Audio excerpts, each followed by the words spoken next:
Treasure Valley gardeners, how's it going? Today I'm super excited to share with you one of my favorite garden plants that does really well here in the Treasure Valley, and that's peonies. I thought it would be fun to take a little tour of the cultivars I have growing in my garden, and I can share some growing information about them. Right here I have Coral Charm. As you can see, it puts out lots and lots of blooms. They're a really gorgeous coral color. They have a light scent and pollinators love them. You can cut these blooms and make bouquets for your home, give them to friends, family, or just enjoy them in your garden. After the blooms are all spent, I will cut off the seed heads, and then the plant will turn into just a nice mound of dark green, shiny foliage. Then in the fall, the foliage changes color and it turns into a really pretty burgundy brown with some wine coloring in it as well. So it's a really great standout plant that's actually really easy maintenance. Now let's head over to the newest peony that I have in my garden. And I wanted to mention, generally speaking, peonies need just a few things to be really quite happy.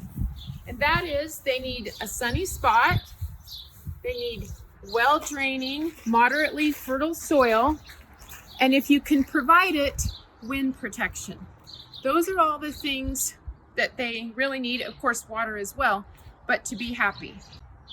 Here we are at this peony, and this is such a gorgeous pink color. I don't know the name of this cultivar.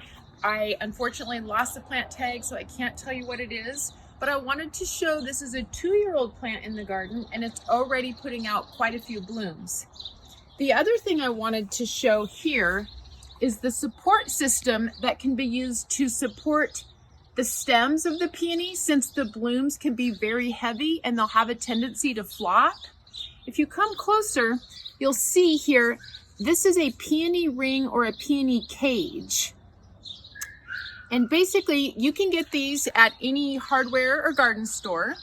They are a ring with 3 stakes, and you simply shove them in the ground in early spring over the top of the peony plant. You want to do it when the shoots are just several inches high so that you can get it over the plant. This one here is a grid system, which works for smaller peonies. But for a larger clump, you'll want to get a peony ring or a peony cage that's just basically a single ring. The other thing about peonies that people are sometimes curious about and ask questions about, and that is whether or not ants are harmful to peonies. And you can see on this one here, there's several ants on the bloom. And the answer is no. Ants are not harmful to peonies. They're just attracted to the sweet substance that the plant puts out right before it blooms. So it's been a few days since we last filmed because we had a lot of rain. But take a look at this gorgeous peony that's opened today. This one is called Red Charm, and it's known to have the deepest crimson red color out of all of the peonies. This one is a double balm type flower. And balm type flower means that it has prominent petals that continue to open as it blooms, almost overtaking the outside guard petals. This one is a really great bloomer. It's really strong on the stems. So if you really like this color, definitely check out Red Charm. So this peony has been in my garden for about 4 or 5 years. You can tell it has a lot of blooms. It is called Miss America. And if you're looking for a white peony, it's a solid choice. The blooms do start out as a light blush color, but then they fade to bright white. The blooms are really big, it's a semi-double, and they make a great cut flower. Now let's move to one more spot. This is yet another coral colored peony. I love this one. It's called Coral Sunset, and it's just as pretty as Coral Charm. As you can see, this one has a lot of great blooms. This one's probably about 7 to 8 years old. But one of the things I wanted to point out with this plant is it's starting to get too much shade And I can tell this because the stems have grown a little bit taller than normal, and you can see they're sort of reaching for the light. Like this one down here. Just in general, you can see the stems are taller, they've been reaching. So I will need to dig up this plant and transplant it to a sunnier spot in the fall.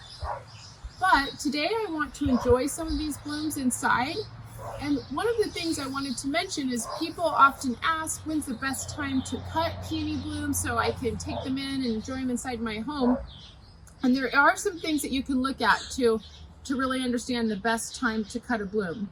If you want to come closer, it's always a good idea to make sure the little green coverings on the outside of the blooms have started to open. Then you want to just give the bloom a soft squeeze. You want to see if it's sort of squishy, like a marshmallow, then it's time to cut. If it's hard, don't cut the bloom because it will not open. So here on these, this one here, you can see the little green covering starting to open. I'll get a squeeze. It's definitely a perfect time to cut. You want to cut on a 45-degree, right where a leaf is coming out of the stem, and just give a nice sharp cut. Here's another one back here. Looks to be good. Starting to open.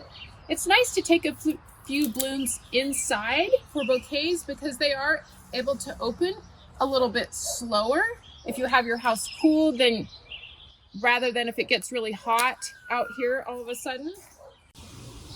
That's it for today. So thanks for watching. If you enjoyed this peony video, stay tuned because we'll have another video in a couple days talking about Itoa peonies. Thanks again. See you next time.